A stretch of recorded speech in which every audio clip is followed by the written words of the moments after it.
Welcome to the Fruitful Fertility Co. podcast, your holistic, faith-filled, no-fluff guide to getting pregnant naturally.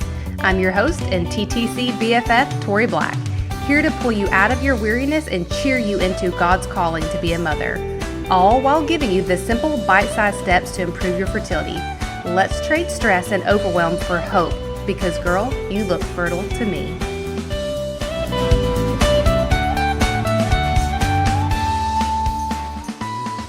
Okay, my friends, it's time to buckle up, Buttercup, because I'm coming with a little tough love today. You guys know me. If you've been here at all, you know that my vibe is hope, it is belief, it is encouragement. And sometimes I do have to give you a little bit of tough love just to get you over the hump, get you through the hard spot. So while some of these statements, I'm going to give you 4 of them. I really had a few more I could do, but tough love needs to come in small pieces. But I'm going to give you 4 tough love truth bombs that will truly help you get pregnant if you can accept them. If you can sit in the uncomfortableness of it and you can just, work through it, these truth bombs can really help you get over the hump and really help you make some change and progress and get pregnant, okay? I'm going to jump right into it. No mess, no fluff this week, just straight to the good stuff. Number 1, and this is possibly the most important one, is you have to quit looking at what everyone else is doing and look at yourself. So full transparency, the thing that inspired this podcast episode was I was feeling a little like, okay, what do I need to talk about this week? Sometimes I know exactly what I want to talk about. I feel very like that God put something on my heart, or that there's a topic that's trending that I'm like, ooh, I definitely want to talk about this. And sometimes I don't know. Sometimes I'm like, what do my people need to hear today? And so I will go in some of these free Facebook groups that I'm in that are fertility groups and just see what questions people are asking and see what is being repeated over and over again. And I was scrolling through one group and I saw a few posts that said, what did you do? What did you do that helped you got pregnant? What did you do about this? And then looking at the comments, everyone's got an opinion, right? This person started doing this person started acupuncture, this person did IVF, this person started 27 supplements, this person stood upside down on her head and twirled around. Like, there are just so many comments and it can feel overwhelming. And we do love experience. There is something to be said for experience, but it's really hard when you're looking at 20 different options to hone in on something, and especially what works for you. When you're looking at everybody else, you're not looking at yourself. It's so easy to do. This is the world we live in. We live in the world of social media and looking at everybody's highlight reels and seeing how good they have it, and we want it as good as they have it, and they made a pregnancy announcement, and we want to know what they did because we haven't got there yet.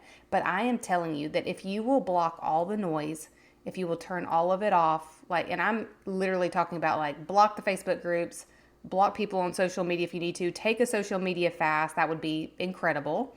But really look at yourself, look at your own life, look at your own habits, look at your own insecurities, look at your own spiritual life.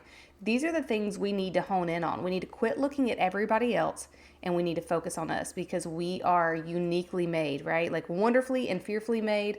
And God created us the way we are for a reason. And while, yes, there's tips and things we could do that other people have done, we have to look at what is fitting for us, right? Just because Tina took magnesium doesn't mean you need magnesium. You need to look at yourself and quit looking at everybody else. And honestly, that tip goes for everything in life, not just fertility. Like, the comparison game will weigh you down. So, number 1, quit looking at what everyone else is doing and look at yourself. Take time to get to know yourself. This is why when I work with HTMA clients, I ask you a lot of random questions. Like on my intake form, it says things like, do you have any siblings? Where are you in that lineup? Because I want to know, did you grow up as the oldest child? Did you grow up as the youngest, the middle child? These things matter. I want to know about you. Yes, I want to know about your period. Yes, I want to know about your supplements. Yes, I want to know about all that. But I really want to get to know you. And so, because that is the key. Working with each person, that is the key. And this is another reason why, if you've been around and follow me on Instagram and stuff, you have heard me talk about how I'm changing the HTMA program. And it's going to be more support, more intimate, because I want that connection with you. I want to get to know you. I want to talk to you on a weekly basis, because that's how I can help you best, is by getting to know you specifically. Okay? So I think that's enough of a rant on that one, right? Quit looking at everyone else and look at yourself. Okay, number 2, this one stings a little bit, guys. This one stings. Even for me, this one stings, okay? So we want to put things in different categories, right? Like, why are my periods irregular? Why is my sex drive low? Why am I not ovulating? Why is my estrogen high? Why is my estrogen low? All the things. We want to look at them as different categories. Why can't I lose weight? Why can't I sleep? All these things. But the truth is, this is number 2, that eating whole foods, walking 10K steps a day, and getting 7 to 9 hours of sleep will solve 90% of your problems. I even hate to say that one. It doesn't even feel good coming out of my mouth because I know it. I know it. You guys have heard me talk about my skincare journey, that I'm dealing with fungal acne, which I always hate saying because it sounds so gross. But that is my kind of like my thing. Like, that is my hardship that I'm enduring, is I've had this skin for forever and ever and ever and ever and ever, and it's been worse lately. And luckily, with the help of my wonderful esthetician, Lily, who treats me as an individual, doesn't just do the same thing she does for everybody, but treats me individually. I've made a lot of progress. And to be honest, like, I have done my HTMA to look at imbalances. I have got on ChatGPT and looked up all the things. But you know what? The truth is that if I would eat whole foods, if I would lower sugar, it would improve my digestion, which would improve my skin. If I got more steps in, it would improve lymphatic drainage, which would improve all the things. And the same is true for you in your fertility journey. We want to make things really complicated. We want to think that there is a magic trick. There is something out there that we haven't considered. Or we haven't found yet. There's this one thing that's missing. But the truth is that just these lifestyle changes, like getting back to the basics, real food, exercising, sleep, prayer, those things would make all the difference in the world if we really took it seriously. And that is the truth. You can get all the value you need right here on this podcast. You can get all the value you need to support your fertility just by making those lifestyle changes. And so often I hear, this is kind of like another little tough love. I'm just going to squeeze in here just because we're on here. I love you so much. Thank you for being here. Hang with me. A little bit of tough love is people will say, well, I've tried everything. And that's why you keep searching for the next thing, right? I've tried everything. I've tried everything. But have you tried it eating mostly whole foods? Have you tried walking 10K steps? Have you tried getting 7 to 9 hours of sleep consistently for more than like 2 weeks or even 1 month? Like, have you done it consistently for 90 days? Ugh. I'm willing to bet the answer is no, because it's no for me too.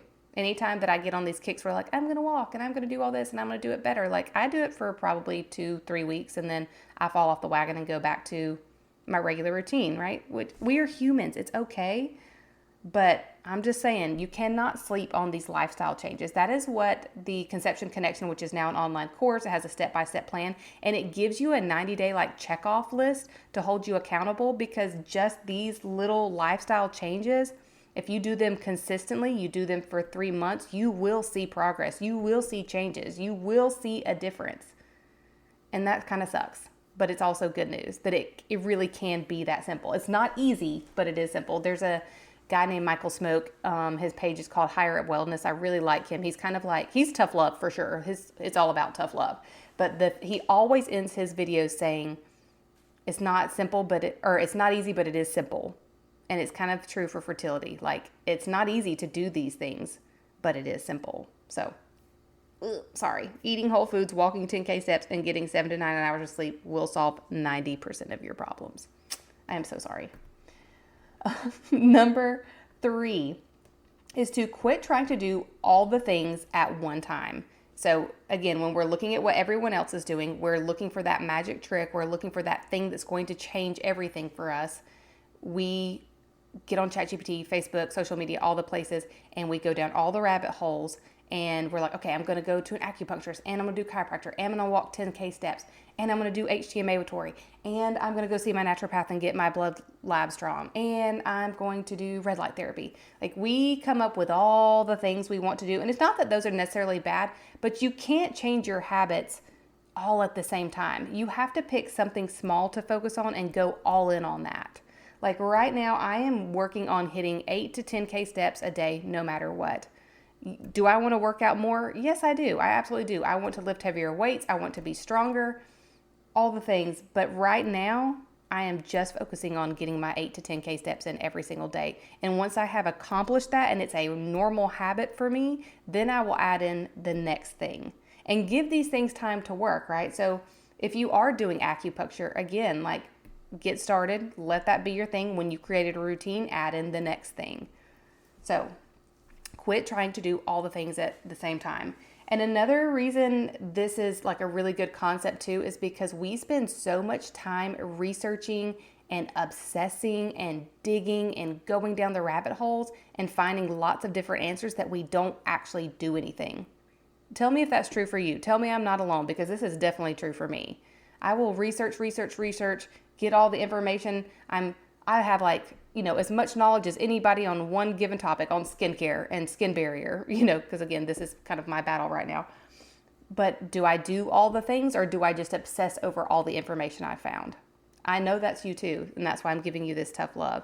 So, and that is another reason why if you quit trying to do all the things, you'll quit obsessing and researching constantly, which is creating a cortisol spike, right? This is creating a bear that our body feels like we have to run away from.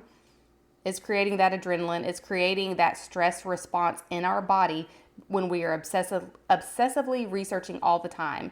And then we almost like guilt ourselves because now we're stressed out from the researching, so we're not doing anything. So we're not even taking the first step. We're not even walking. We're not even eating whole foods. One thing at a time. Pick one and go all in on it. Make it a habit. There's a book called Atomic Habits, full transparency. I haven't read the whole thing. I've read the first chapter or two, but it really is about habit stacking, that you take things, make them small, make them achievable, and do them long enough that then it is a regular part of your routine, and you can add in the next thing. And they just compound as habit stacking. And then all of a sudden you're in a completely different place because you started small, which is 100% my method. We start small, we habit stack, we keep going. Okay, number 4 could be the toughest one of all. For all my type A perfectionist control freaks out there, I love you deeply. This one's for you. You have to surrender control and your timeline. So as Christian women, we know that God is in control. We are not going to get ourselves pregnant. God is going to pick that perfect time. He's going to make that happen. Now, we are absolutely going to do our part. We're going to do our responsibility. We're going to take the small steps. And another reason why I love natural fertility support is because I really do feel like it's God honoring. Like, we are honoring the bodies that God gave us. We're not, we're kind of working on shifting from this, like, my body's broken, I hate my body, it's working against me, to deeply loving that God made us so uniquely that He has given us this body and that we're going to take care of it. We're going to take the steps to take care of it to make it more fertile. But we still have to release control. It's not in our control. That's, newsflash, hot take. It's not in our control. Even doing all the things, it's not in our control.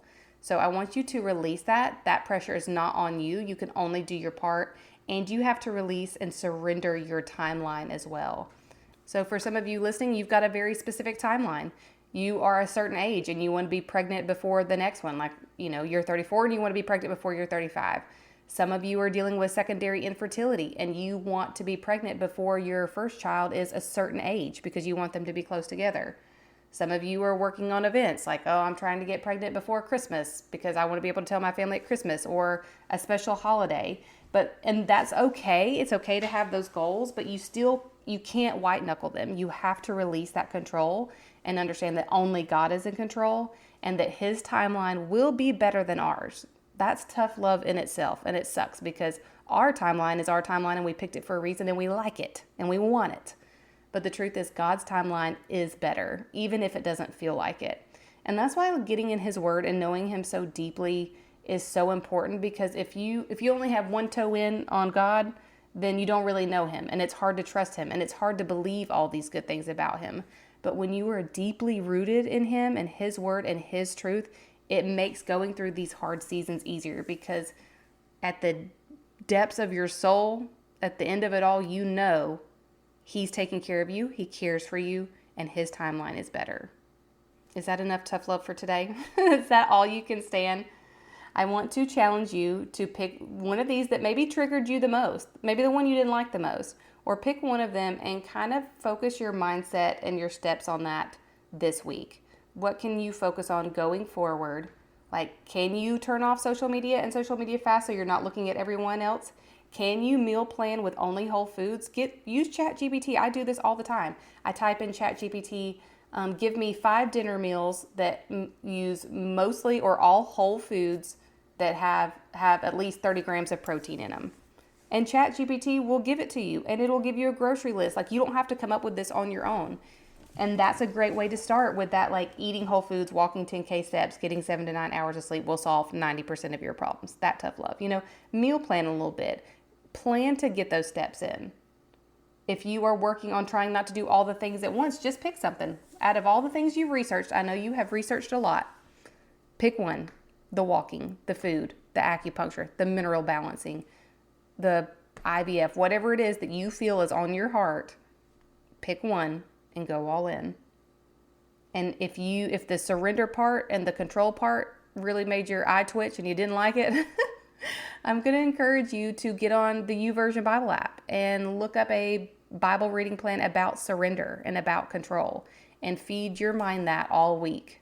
If no one said it lately, I'm proud of you. I truly believe that you can get pregnant. And I'm here every Monday to support you, and I have programs in the show notes when you're ready to work more closely together. I love you, and I'll see you next week. Thanks for hanging out with me today. If this episode touched your heart or taught you something, I'd be honored if you share it with a friend who could use the information too.